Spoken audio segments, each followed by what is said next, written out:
출애굽기에 나오는 이스라엘 백성들은 오랫동안 이집트에 머물고 있었습니다. 아주 오랫동안 머물고 있었어요. 근데 그게 뭐 그냥 몇 년 동안 뭐 내가 3년 이집트에 살아봤어요 뭐 이런 게 아니고 아주 오랫동안, 그러니까 이집트에서 다 태어났습니다. 다 이집트에서 태어난 거예요. 그래서 그때까지 이집트에서 나올 때까지 산 겁니다. 이집트가 고향이었다는 말이죠. 근데 그들만이 아니라 그들의 아버지, 어머니, 삼촌, 이모도 다 그랬습니다.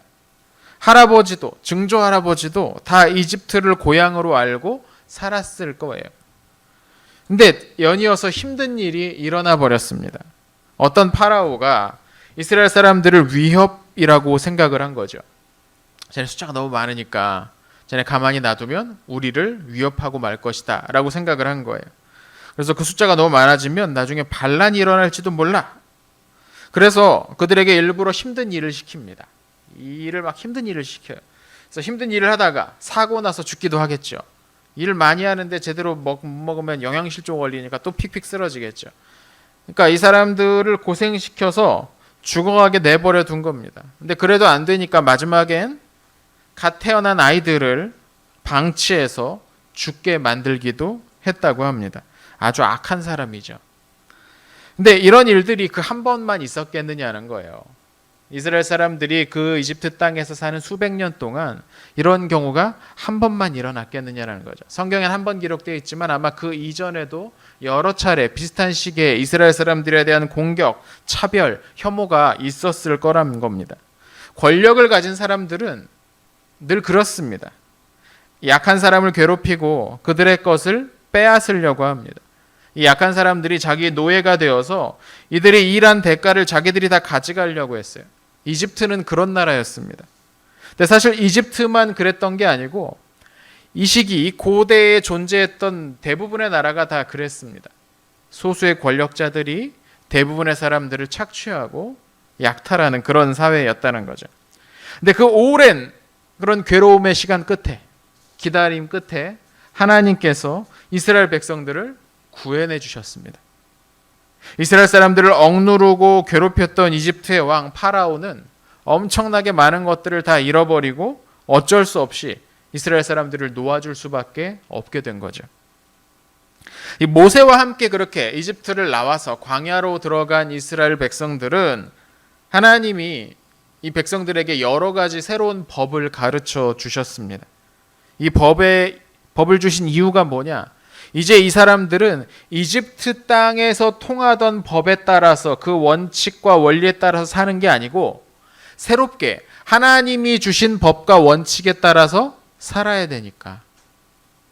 저 사람들 사는 대로 사는 게 아니고 이제 완전히 새롭게 살아야 되니까 하나님이 새로운 법을 자꾸 가르쳐 주시는 거예요. 이스라엘 사람들이 워낙에 오랫동안 이집트에 살았으니까 거기서 태어나고 자랐다니까요. 할아버지가 거기서 태어났어. 그러니까 뭐에 익숙하겠어요? 그 땅의 법에 익숙한 거예요. 그 땅의 사람들이 하는 말과 그 땅의 사람들이 하는 행동, 그 땅의 사람들이 하는 생각 이런 게 그대로 이스라엘 사람들에게도 익숙해졌을 거라는 거예요. 그게 이스라엘 사람들에게도 묻어 있었을 거라는 거죠. 오랫동안 거기에 머물렀으니까. 근데 그대로는 하나님의 백성이 될 수가 없는 겁니다. 이집트 사람들이 사는 대로 살면서 어떻게 하나님의 백성임네라고 이야기할 수 있겠어요? 그래서 하나님의 백성은 다른 법, 다른 규칙이 있는 거죠. 그래서 새로운 법을 가르쳐 주시는 겁니다. 출애굽기를 보면 요새 여러분 큐티 꾸준히 하고 있나요, 함소 선생님? 네, 거기는 안 올리더라. 네. 꾸준히 요새 큐티를 하다 보면은 계속해서 법 얘기가 나옵니다. 요새. 십계명도 나왔죠. 어저께인가요? 십계명 나오고 이제 앞으로 출애굽기 끝날 때까지 보면 계속 무슨 법 뭐 해라 뭐 하지 마 이런 법 얘기가 계속 나옵니다. 그래서 어쩌면 요새 큐티하는 게 조금 어렵게 느껴질 수도 있어요. 이제 앞으로 계속해서 이제 이번 달 며칠 안 남았는데 출애굽기 끝날 때까지 이제 그런 내용들이 대부분이라서 좀 어렵게 느껴질 수도 있어요. 근데 이 큐티를 하면서 우리가 생각을 해야 될 게 뭐냐면 내가 여기 나오는 이 규칙과 법을 다 외워서 그대로 해야 된다라고 생각하지 마세요. 그런 생각을 하면서 읽으면 이제 답이 안 나오죠. 그렇게 하라는 게 아니에요. 다만 하나님의 백성은 저 이집트 땅의 사람들, 저 힘 있는 사람이 약한 사람 괴롭히고 빼앗고 착취하고 혐오하고 약탈하는 이 세상에 사는 사람들과 어떻게 달라야 하는가, 하나님은 어떻게 다른 삶을 살 것을 요구하시는가, 그곳에 집중하면서 큐티를 하면 됩니다. 알겠죠, 수인아? 수인이 큐티 잘 안 어울리죠. 학원이 있지? 아주도 않니? 네. 잘 할 거지 이제 내일부터? 네, 조금 생각해보고 고개를 끄덕인다 수인이가. 네. 그런 마음을 가지고 왜 하나님은 자꾸 이런 걸 말씀을 하실까?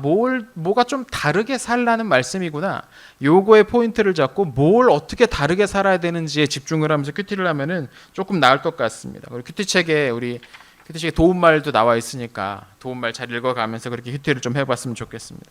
오늘 우리가 함께 읽은 부분도 하나님께서 이스라엘 백성들에게 주신 새로운 법 중 하나였어요. 우리 그 내용 다시 한번 읽어볼게요. 2절 같이 한번 읽어봅니다. 시작. 너희가 히브리 종을 사면 그 종은 6년 동안 종살이를 할 것이며 7년째가 되면 너희는 몸값을 받지 말고 그를 풀어주어라. 아멘. 여러분들 단어 설명이 좀 필요합니다. 먼저 히브리라는 표현이 나오죠. 히브리는 어떤 민족을 가리키는 이름입니다. 이스라엘 사람들을 가리켜요. 이집트 사람들이 이스라엘 사람들을 가리켜서 히브리 사람이라고 불렀어요. 왜냐하면 이 히브리라는 말이 강 건너 온 사람 뭐 이런 뜻이에요. 쟤네들이 저기 멀리서 왔다 그래서 히브리라는 이름을 이스라엘 사람들에게 붙여줬습니다. 그러니까 여기 나오는 히브리 종이라는 말은 히브리 사람인 종, 다른 말로 하면 이스라엘 사람이 종이 되었을 경우를 가리키죠. 옛날에는 노예가 되는 경우가 있었습니다. 사람이. 가장 큰 원인은 뭐 때문에 노예가 되느냐? 전쟁을 했는데 졌어. 그럼 전쟁에서 지면 진 나라의 사람들이 끌려가서 노예가 됩니다. 또 노예가 낳은 아이, 그러니까 노예에게서 태어난 아이는 자동적으로 노예가 되기도 했습니다. 출생에 의한 노예, 전쟁에 의한 노예, 출생에 의한 노예. 이 신분제가 남아있던 그 시대에는 이런 일들이 아무렇지도 않게 일어난 거죠.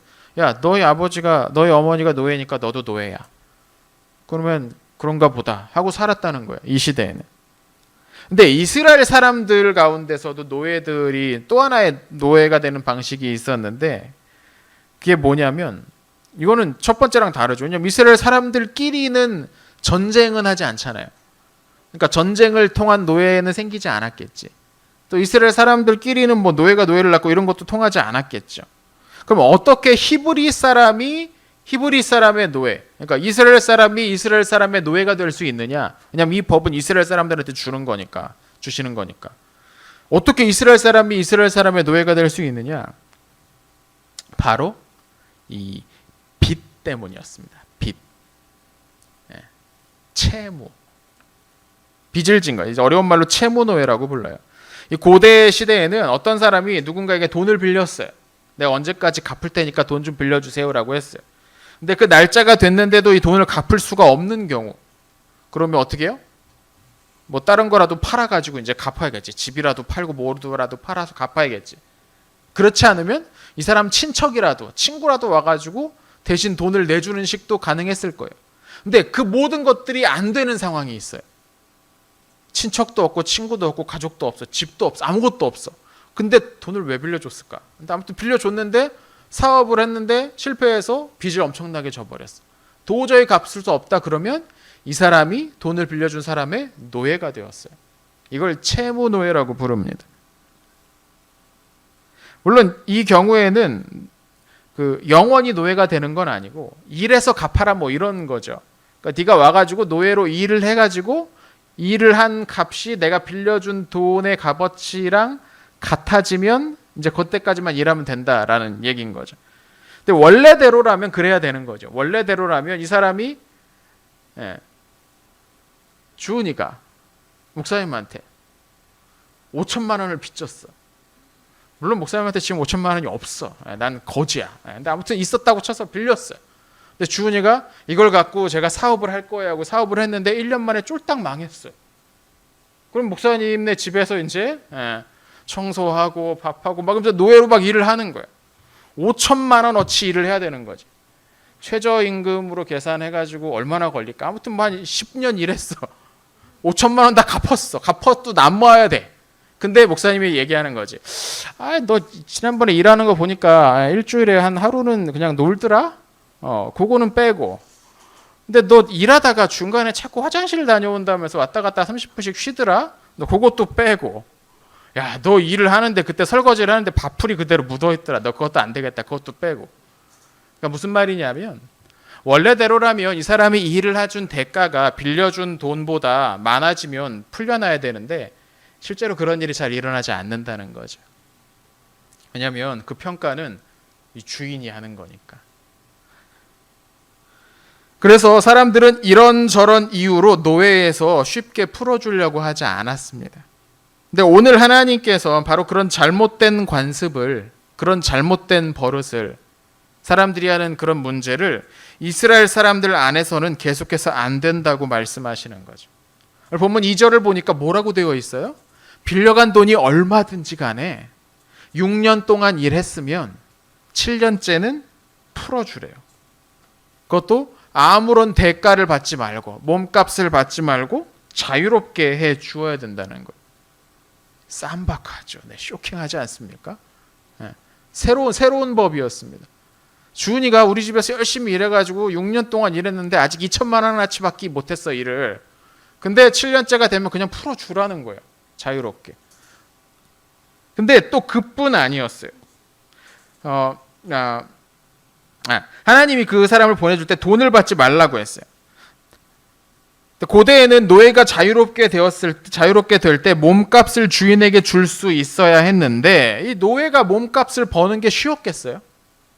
이것도 어려운 거지. 노예가 뭐해서 돈을 벌 수 있겠습니까? 그러니까 그러면 어떻게 해야 돼요? 누군가가 그 노예를 위해서 대신 몸값을 줘야지. 주면은 선물해 주면 그걸 가지고 풀려날 수가 있는 거죠. 근데 그런 사람이 없으면 사실 그런 사람이 없으니까 노예가 된 거 아니에요? 네. 그러니까 그런 사람이 없으면 스스로 자유를 얻기란 거의 불가능하지. 그런데 하나님은 7년째가 되면 모두 다 풀어주라고 말씀하십니다. 근데 그뿐이 아니에요. 오늘 출애굽기에는 나오지 않는데 이 같은 내용을 담고 있는 게 신명기 15장에 보면 같은 내용이 나오는데 그 신명기 15장에 보면 노예의 주인이 이 노예를 자유롭게 해줄 때 그냥 내보내지 말고 충분히 보상도 해주라는 거예요. 돈도 주라고 이야기합니다. 이거 완전 세상에서 하는 것과는 반대인 거죠. 이 노예가 7년을 일했어요. 6년을 일하고 7년째 집에 가요. 근데 6년 동안 노예 생활로만 해서 가진 돈이 아무것도 없어. 근데 그대로 집으로 갔어요. 집으로 가면 뭐가 있을까요?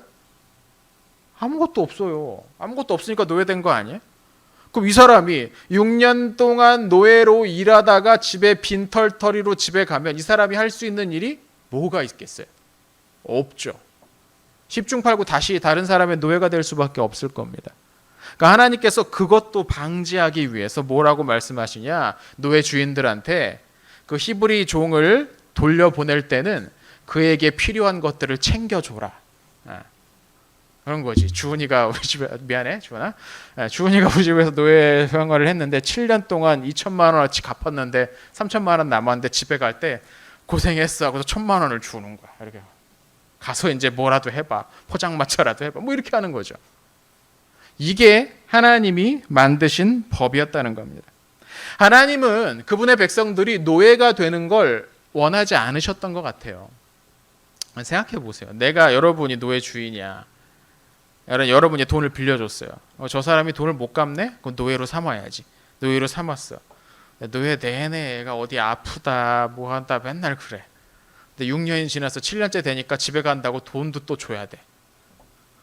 사실 이걸 다 감당하면서 누군가를 노예로 삼는 일은 쉽지 않았을 겁니다. 그러니까 하나님께서는 아예 이스라엘 사람들이 동족을 그런 식으로 노예로 부리는 것 자체를 원하지 않으셨던 것 같아요. 피치 못할 사정이 있는 경우에 최소한으로만 자신이 저지른 문제에 책임은 져야 되니까. 그럴 수 있잖아요. 이 사람이 돈 빌려가고 좀 막 그냥 술 마시고 친구들하고 막 비트코인 투자하고 막 투기하고 막 이러다 다 잃어버렸으면 이거 책임은 져야 될 거 아니에요. 그러니까 최소한의 그 사람이 한 잘못에 대한 문제에 대한 한 일에 대한 책임을 질 수 있을 정도로만 하시고 7년 후에는 자유롭게 돌아가게 해야 된다는 거죠. 하나님께서 이스라엘 사람들에게 자유를 주셨잖아요. 이집트에서 수백 년 동안 노예처럼 살고 있는 그 이스라엘 사람들을 구해내신 게 하나님인데, 하나님이 구해내신 그 사람을 또 다른 이유로 내가 노예로 삼는다? 하나님은 이걸 원하지 않으셨다는 겁니다. 근데 이 말씀은, 오늘 이 말씀은 더 이상 노예 제도가 없는 오늘날에도 마찬가지예요. 왜냐하면 우리가 다른 사람들과 관계를 맺으면서 그 사람을 노예처럼 만들 수 있습니다. 우리가 다른 사람을. 노예가 뭐예요? 주인이 시키는 대로 하는 사람. 주인을 기쁘게 하기 위해 일하는 사람이 노예예요. 그죠? 그게 노예예요. 근데 우리도 누군가를 우리의 명령에 따라 움직이는 사람, 내 기분을 위해 존재하는 사람으로 만들 수 있어요. 여러분도 그럴 수 있어요. 15살, 16살도 충분히 다른 사람을 그렇게 만들 수 있어요. 갑질이라는 말이 사라지지가 않죠, 요새. 내가 돈이 좀 있다고 그렇지 않은 사람들을 신분이 낮은 사람으로 여기는 태도죠. 이게 함부로 말하고 막 무례하게 명령하는 거죠. 하나님은 그런 사람을 용서하지 않으실 겁니다. 다른 사람을 자신의 노예처럼 여기고 함부로 부리려는 사람들에게 하나님은 반드시 책임을 물으실 거예요. 학교에서도 종종 그런 일이 있을 수 있죠. 힘 좀 있고 덩치 좀 큰 아이들이 약해 보이는 아이들을 괴롭히고 자기를 섬기게 만들려고도 합니다. 이 학교만 그러냐? 아닙니다. 그런 사람은 회사에도 있고 사회에도, 세상에도 많이 있습니다. 근데 우리도 그런 일에 빠질 때가 있어요. 누군가를 완전히 나를 위해서만 일하도록 만들려는 거죠. 여러분 가만히 생각해 보세요. 엄마 아빠를 끊임없이 내가 뭔가를 엄마 아빠한테 요구하고 내가 원하는 것을 가져오지 않으면 신경질을 내고 난폭하게 구는, 짜증내는 아이들이 있습니다. 이 친구들은 지금 엄마 아빠를 자기의 기쁨을 위해 섬기는 사람으로 만들고 있는 거예요. 마치 부모님이 자신의 노예라도 된 듯. 형제자매 관계에서도 그럴 수 있어요. 형제자매 관계에서도 상대방을 내 노예로 만들 수 있어요. 친구들과의 관계도 그런 식으로 맺을 수 있죠. 근데 이게 꼭 폭력이나 막 힘으로만 이럴 수 있는 게 아니고 다른 방식으로도 가능합니다. 거짓말을 섞고 불쌍한 척, 약한 척을 하는 거예요. 그래, 동정심을 자극해서 다른 사람을 조종하는 거지. 내 뜻대로. 아유, 내가 해야지. 내가 허리도 아픈데 그냥 내가 해야지. 이러는 거예요. 그래, 뭐 난 그런 사람이니까. 그래, 난 그래도 그냥 내가 뭐 어떻게 해봐야지. 동정심을 막 나면서 다른 사람을 조종하려고 하는 거예요. 아유, 내가 너를 어떻게 키웠는데, 아이고, 그래, 뭐, 그냥 나는 그렇게 하는 거지. 이런 말들도 나올 수 있고요. 꼭 힘으로만 다른 사람을 조종하는 게 아니고, 다른 사람의 감정을 자극해서 조종할 수도 있고요. 다른 사람의 죄책감을 막 자극해서. 근데 똑같아요. 결론은 똑같아. 다른 사람들을 내 기쁨을 위해 봉사하는 사람, 다른 사람을 내 명령을 따르는 사람으로 만드는 그 결과는 똑같다는 거죠. 나의 행복을 위해서 다른 사람을 희생시키는 거죠. 어떤 사람을 여러분 또 용서하지 않는 경우, 이것도 그 사람을 나에게 매이게 만드는 일입니다. 내가 이 사람을 용서하지 않는 거예요. 물론 화가 날 때가 있어요. 그렇죠? 그리고 상대의 잘못이니까. 그래서 내가 화가 날 수 있어. 근데 상대방이 잘못했는데 제대로 사과하지도 않고 배상도 하지 않는다. 그러면 막 화가 날 수 있습니다. 근데 그래서 난 화를, 그 분노를 풀지 않고 계속해서 쥐고 있다면 내 마음속에서 그 사람을 묶어두고 있는 거예요. 근데 하나님은 그래도 우리에게 용서하라고 말씀하십니다. 용서하라는 말씀은 그 사람이 한 일을 없던 일로 만들라는 게 아니에요. 그 사람은 어떻게든 자기가 한 일에 책임을 져야 될 겁니다. 돈으로든 뭐로든 책임을 져야 될 거예요. 근데 그 사람을 향해서 계속해서 내가 미워하고 분노한 마음으로 저주하고 하는 건 다른 문제라는 거예요. 그 사람은 져야 될 책임을 져야겠지만 우리는 그 사람을 향해서 우리 마음속에서 그 사람을 묶어놓고 놓지 않는다면 그건 문제, 죄라는 겁니다. 무슨 말이나 행동을 내가 갖다 직접 하진 않더라도 내 마음속에 도저히 저놈을 내가 풀어줄 수 없어, 내가 용서할 수 없어, 이러고 있는 것 자체가 문제라는 거예요. 하나님은 그런 일을 기뻐하지 않으십니다. 하나님은 우리 또한 용서해 주신 분이잖아요. 우리 또한 그 죄책감으로부터 자유롭게 해주신 분이잖아요. 근데 우리는 다른 사람을 계속 죄책감을 갖게 만들려고 하고 싶어하는 마음이 있어요. 그래서는 안 된다는 겁니다. 우리가 믿는 하나님은 사람들을 자유롭게 풀어주시는 하나님입니다. 이집트의 노예가 되었던 이스라엘 사람들을 풀어주시는 하나님이에요. 근데 우리는 계속해서 다른 사람들을 다시 노예로 만들고 싶어 합니다. 누군가를 함부로 대하는 일, 누군가를 내 기쁨을 위해 이용하기만 하는 일, 누군가를 용서하지 않고 원망하고 증오하는 일, 이 모든 것들이 다른 사람들을 묶어놓는 일이고 그 사람들을 노예로 만드는 일이라는 거예요. 혹시 여러분 우리 가운데 우리의 삶에 이런 일들이 없는지 한번 생각해 보세요. 나는 누군가를 지금 묶어놓고 있지 않는가? 나는 누군가를 노예로 만들고 있지 않은가? 가만히 생각해 보면 돼요. 누군가 내가 뭐라고 얘기했는데 누군가 그 말에 그대로 따라주지 않을 때 바로 막 신경질과 막 짜증을 토해내는 사람, 그런 사람들은 지금 내 마음속에 이미 그 사람을 지금 묶어놓고 있는 거야. 네가 뭔데 내 말을 안 들어? 이런 마음이 그 안에 있는 거죠. 여러분 회개해야 돼요. 그러한 마음이 우리 가운데 남아있다면 회개해야 되는 겁니다. 그를 풀어주라는 겁니다. 물론 이 풀어주는 게 쉽지가 않습니다.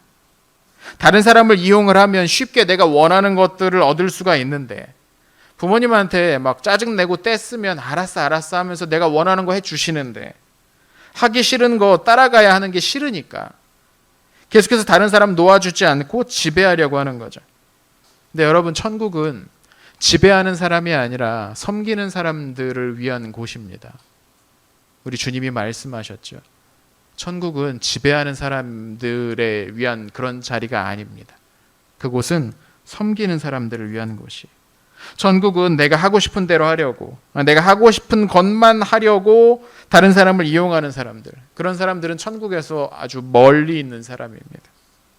여러분, 사람을 절대로 도구로 생각하지 마십시오. 하나님은 그런 죄를 반드시 물으실 겁니다. 이번 한 주 여러분이 만나는 사람들과 바른 관계를 맺기를 축원합니다. 노예들을 풀어주시는 하나님처럼 우리와 만나는 사람들을 조종하고 지배하려고 하는 대신에 그 사람들에게 필요한 것을 하나라도 줄 수 있는 사람이 됩시다. 여러분, 그런 사람이 됩시다. 하나님이 여러분과 함께 하시면서 필요한 힘을 주실 겁니다. 기도합시다.